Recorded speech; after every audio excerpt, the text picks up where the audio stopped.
halgamaa Cabdulaahi Ciise Maxamuud wuxuu ku dhashay 1922 degmada Afgooye ee gobolka Shabeellaha Hoose wuxuuna aabihii geeriyooday isagoo yar waxaana soo korisay hooyadii oo la oran jiray Mareero Diini Axmed Warfaa wuxuu u soo boqolay magaalada Muqdisho asigoo ka bilaabay dugsiga Quraanka iyo waxbarashadiisii hoose iyo dhexe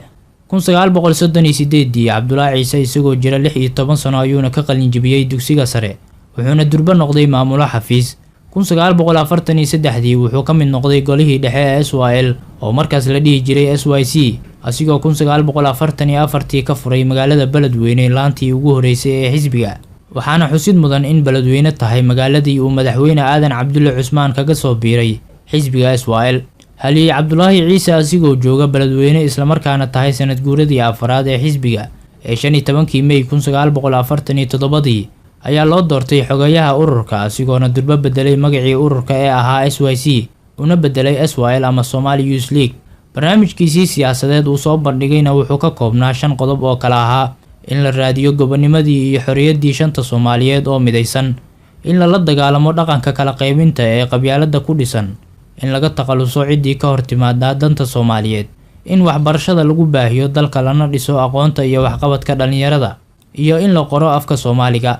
1947 bishii November halgamaa Cabdulaahi Ciise Maxamuud wuxuu gudoomiyay fadhigii taariikhiga ahaa ee golaha dhexe ee SYL ku gaareen in muddo 10 sano ah maamulka Soomaaliya si ku meel gaar ah loogu dhiibo afartii quwadood ee waagaas dunida ka jiray isla markaana ku adkaaday dagaalkii labaad ee adduunka oo kala ahaa Mareykanka, Ingiriiska, Faransiiska iyo Ruushka dowladahan guddi ka socday ayaana dalka soo gaaray 7 Janaayo 1948 si ay ugu kurgalaan rabitaanka dadka Soomaalida inta uusan guddigan imaanna SYL waxay qabatay shirweyne ee ka soo qayb galeen gudiyadii leegada ee gobolada Soomaaliyeed oo idil si loo cadeeyo mowqifka Soomaalida 11 bishii koowaad 1948 halgamaa Cabdulaahi Ciise Maxamuud oo ku sugnaa xarunta SYL ayaa waxa soo weerareen koox daba dhilif u ahaa Talyaanigii ururka SYL-na wuxuu go'aansaday weerar waji ka waji ah inuu galo waxaana maalintaas bilowday dagaalkii ha noolaato oo ay ku geeriyoodeen 52 ruux oo Talyaani ah iyo 15 ruux oo daba dhilif u ahaa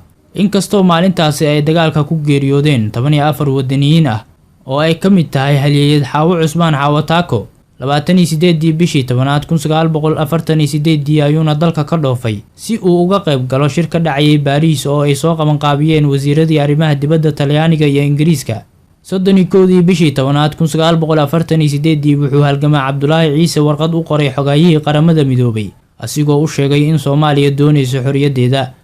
isticmaalkii Ingiriiska kolkaas wuxuu damcay inuu ku mudo talaal sun ah Cabdulaahi Ciise waxaana Cabdulaahi Ciise iska dhigay oo aadna ugu ekaa mudane Maxamed Yuusuf Aadan Muuro waxaa lagu muday talaalkii sunta ahaa ee loo maleegayay Cabdulaahi Ciise in muddo ah ayuuna u jiifay sariirta talaalkaas awgiis 30 bishii 10 1948 halgamaa Cabdulaahi Ciise waxa uu ka degay magaalada London 3 bishii 11 1948 ayuuna la kulmay xogayaha arrimaha dibadda ee dalka Ingiriiska Maarso 1949 wuxuu tagay xarunta qaramada midoobay ee New York halkaas oo uu ka waday diblomaasiyadii uu xorriyadda Soomaaliya ugu raadinayay 13 bishii 6 1949 isagoo ku sugan magaalada New York wuxuu SYL u soo diray qoraal uu ugu sheegayay guud ahaan Soomaali weyn qatarta uu wato qorshaha ajnabiga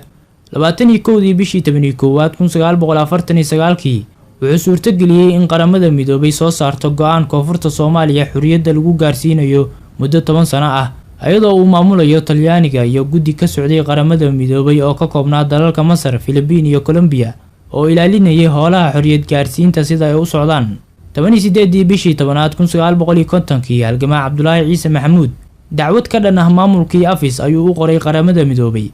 asigoo ku eedeynayay inay ka leexdeen waajibaadkii loo xil saaray wuxuuna weydiistay qaramada midoobay in la sameeyo guddi la tashi qaran oo awood leh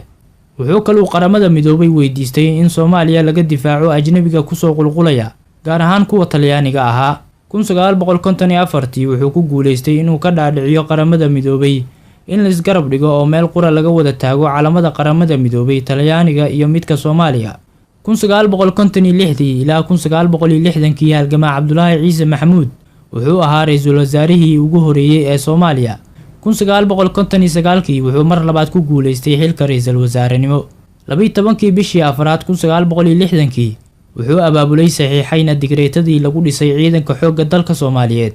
wuxuuna darajada generaalka u dalacsiiyey una magacaabay taliyihii ciidanka xoogga dalka Soomaaliyeed Daawud Cabdulle Xirsi. 1960 ilaa 1964